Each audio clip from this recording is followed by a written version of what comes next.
Bonjour, je m'appelle Hubert Camus. Je vais vous lire Projet utile et salutaire, publié par Olympe de Gouges en avril 1789. J'ai écrit en faveur de ma patrie. J'ai écrit en faveur du peuple malheureux. Dans les saisons rigoureuses et dans les temps de calamité, le nombre d'ouvriers qui souffrent sans secours est formidable. Sans doute il est horrible pour le genre humain qu'ils périssent d'une misère trop cruelle, une quantité d'hommes toujours utiles à l'État. Mais il est encore plus dangereux de les secourir avec trop de profusion. Le malheureux souffre longtemps avant que l'humanité secourable lui ait ouvert ses largesses.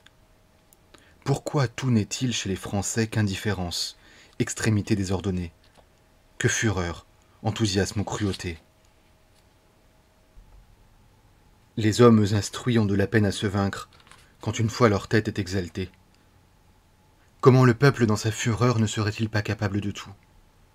Il égorge, il incendie avec cruauté, sans être ému un seul moment de sa barbarie. Il chante, il rit, il se livre dans ces instants d'horreur aux plus grands excès de débauche.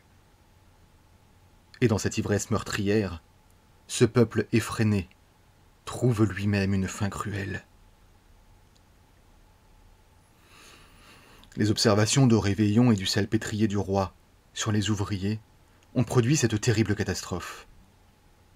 Et cet événement funeste prouve assez combien il est difficile de faire le bien, et combien tout citoyen doit trembler de l'indiquer. Le peuple en général est injuste, ingrat, et finit par être rebelle. Le peuple doit être secouru dans des temps de calamité. Mais si on lui donne trop dans d'autres moments, on l'expose à la paresse, on lui ravit toutes ses ressources. Ses bienfaits sont pour lui des dons funestes. Sans doute, il n'y a point de province dont les députés ne proposent des établissements ou une caisse de commerce, dont le produit serait répandu sur les ouvriers sans travail dans les saisons rigoureuses et dans des temps de disette. Je ne m'étendrai pas sur cette matière. Je n'ai que de bonnes vues, et sans doute je ne manquerai que par les moyens. Mais la nation n'y suppléera que de reste. Si l'on indique un impôt volontaire, j'ose croire qu'on établira une caisse nationale, propre à recevoir les deniers consacrés à acquitter les dettes de l'État. Cela revient à peu près à mon projet, et c'est toujours très satisfaisant pour mon cœur d'avoir proposé cette idée la première, avant qu'on eût arrêté l'époque des États généraux. Je ne parle point des autres impôts que j'ai de même proposés dans ma lettre au peuple et dans les remarques patriotiques. S'il y en a quelques-uns qui soient d'une nature à être mis en vigueur, la nation n'en négligera point l'exécution, quel que soit le sexe de l'auteur. La véritable sagesse ne connaît ni préjugés, ni prévention. Le vrai seul l'intéresse, et le bien général la guide. C'est donc à cette sagesse à qui je soumets le fruit de mes réflexions. Je l'engage à glisser sur les fautes qui fourmillent dans ses productions. Et je la prie de s'arrêter un moment sur quelques nobles maximes qui les décorent, et qui caractérisent le but de l'auteur. S'il pouvait espérer que la nation fît quelques réflexions utiles sur ces trois productions patriotiques, il ne demanderait pour toute récompense que l'accomplissement d'un projet fondé sur l'humanité. Quant à celui du théâtre patriotique qui se trouve au dernier chapitre du bonheur primitif de l'homme, c'est à la nation à décider s'il est favorable aux mœurs. Tout bon citoyen convient que pour rendre à la France sa bonne constitution, il faut essentiellement s'occuper de la restauration des mœurs. Il serait donc possible de trouver un moyen intéressant. Et quel moyen plus salutaire aux hommes que celui de ses plaisirs? Quel est le théâtre de nos jours qui offre une école de mœurs? Dans tous, on trouve ce qui peut flatter et entretenir les vices. Ces horribles tréteaux ont fait la perte du peuple.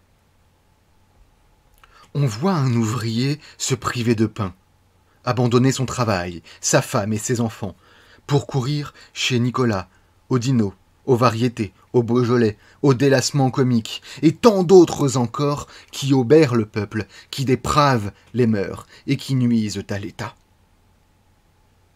Certainement, la nation ne négligera point cet article. C'est peut-être le plus essentiel. Et si une bonne religion a été toujours les fondements inébranlables du salut des États et des peuples, un théâtre moral dont les actrices seraient irréprochables conviendrait à la société des hommes policés, exciterait les vertus, corrigerait les libertins. Et à peine 10 ans se seraient écoulés que l'on reconnaîtrait que la bonne comédie est véritablement l'école du monde. Il y a eu plus d'une Doligny, et chacun sait que cette actrice a été irréprochable dans ses actions comme dans sa conduite. Aussi, mademoiselle Doligny fut toujours respectée. Et les jeunes gens qui l'admiraient dans ses rôles s'en retournaient chez eux avec une bonne idée des femmes et du mariage, espérant qu'un jour, le sort les unirait à des femmes aussi intéressantes que cette actrice. Tant son air et son ton de décence et de noblesse étaient imposants. Peut-on se dissimuler que si des actrices du théâtre patriotique réunissaient le talent aux vertus de mademoiselle Doligny, ce bon exemple n'influerait pas sur tous les autres spectacles? Mais c'est assez m'être occupé de choses frivoles, quoique cette frivolité soit devenue de nos jours la chose la plus essentielle. S'il est vrai que le spectacle soit nécessaire aux États, qu'il soit inventé pour la récréation et l'instruction des hommes, sans doute le gouvernement et la nation assemblée approuveront mon théâtre. Mais ce qui m'intéresse particulièrement, et qui touche de près tout mon sexe, c'est une maison particulière, c'est un établissement à jamais mémorable qui manque à la France. Les femmes, hélas, trop malheureuses et trop faibles, n'ont jamais eu de vrais protecteurs. Condamnées dès le berceau à une ignorance insipide, le peu d'émulation qu'on nous donne dès notre enfance, les maux sans nombre dont la nature nous a accablés, nous rendent trop malheureuses, trop infortunées, pour que nous n'espérions pas qu'un jour les hommes viennent à notre secours. Ce jour fortuné est arrivé. Depuis que le royaume est en équilibre, et que la plupart des esprits sont exaltés, ce jour tant désiré a ramené le calme, et tous les Français sont aujourd'hui moins agités.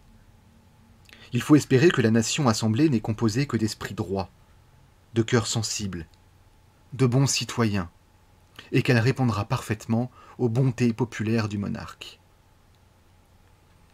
Ô citoyens, ô monarque, ô ma nation, que ma faible voix puisse retentir dans le fond de vos cœurs, qu'elle puisse vous faire reconnaître le faible sort des femmes. Pourriez-vous en entendre le récit sans verser des larmes? Lequel d'entre vous n'a point été père? Lequel d'entre vous n'est point époux? Lequel de vous n'aura point vu expirer sa fille ou son épouse dans des douleurs ou dans des souffrances cruelles? Quels maux, sans nombre, les jeunes demoiselles éprouvent pour devenir nubiles? Quels tourments affreux les femmes ne ressentent-elles pas quand elles deviennent mères? Et combien y en a-t-il qui y perdent la vie? tout l'art ne peut les soulager. Et souvent, on voit de jeunes femmes, après avoir souffert jour et nuit des douleurs aiguës, expirer entre les bras de leurs accoucheurs, et donner, en mourant, la vie à des hommes dont, jusqu'à ce moment, aucun ne s'est occupé sérieusement de témoigner le plus petit intérêt à ce sexe trop infortuné pour les tourments qu'il lui a causés. Les hommes n'ont rien négligé, rien épargné pour se procurer particulièrement des secours humains. Ils ont fondé plusieurs établissements. Les Invalides aux militaires, la maison de charité des nobles et celle des pauvres recommandée par des riches ou par des grands. Cette même humanité doit aujourd'hui les rendre généreux et protecteurs de ce sexe qui gémit depuis longtemps, qui est confondu dans des circonstances désastreuses avec les derniers des humains. Ce sexe, dis-je, trop malheureux et sans cesse subordonné, il m'inspire, il me prie, il m'engage, il me presse de demander à la nation une maison de charité particulière, où il ne soit reçu que des femmes. Cette maison ne devrait être consacrée qu'aux femmes du militaire sans fortune, à d'honnêtes particuliers, à des négociants, à des artistes. En un mot, pour toutes les femmes qui ont vécu dans une honnête aisance et qu'un revers de fortune prive de tout secours. Le chagrin, souvent, les entraîne aux portes du trépas, ou des maladies qui les mettent hors d'état de se faire soigner chez elles. On les porte à l'Hôtel-Dieu, et une femme bien élevée se trouve parmi des mendiants, avec des filles de mauvaises mœurs, ou des gens du peuple de tout état. Le seul nom de l'Hôtel-Dieu doit les effrayer. Et lorsque leur vue fixe ce triste tableau, elles implorent la mort plutôt que les secours de cette maison.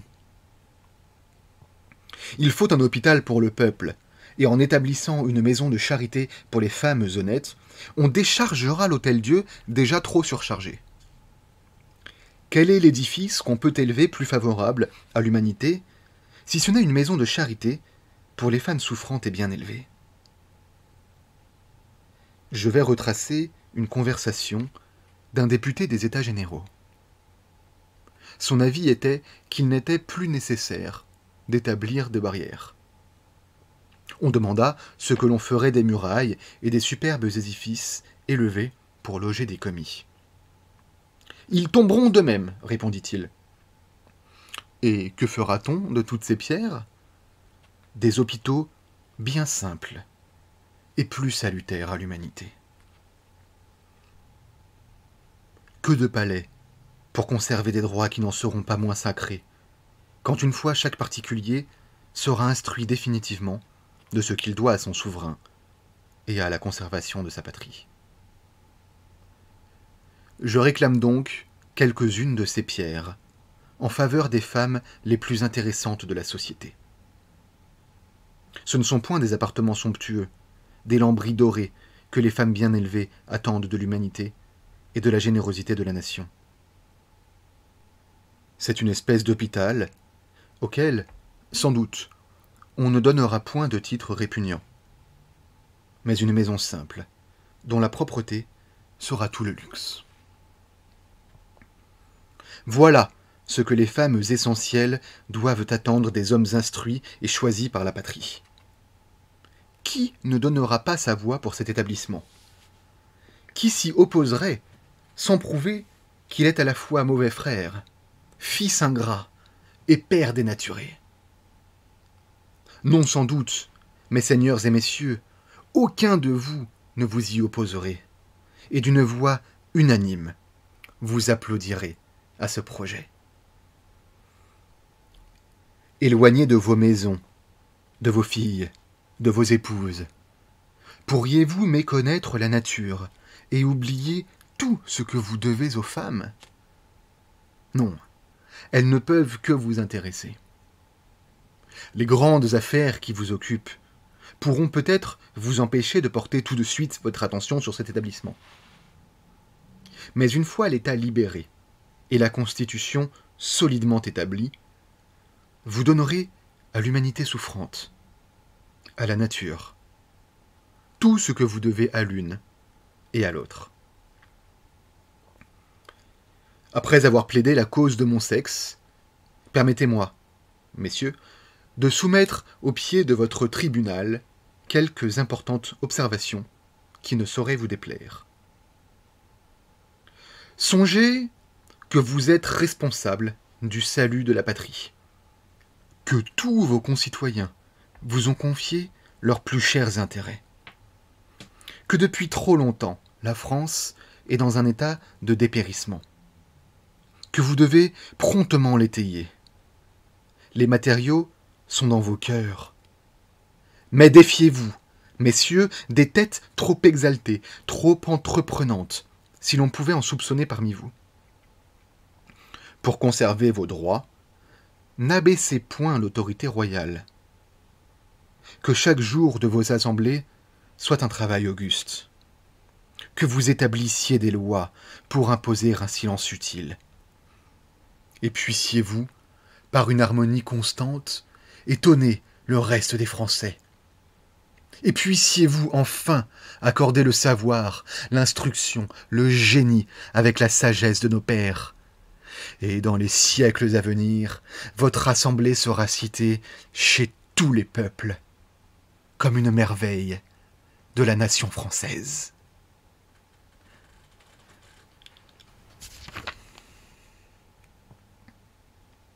C'était Projet utile et salutaire, écrit par Olympe de Gouges en avril 1789, et lu par Hubert Camus en 2021.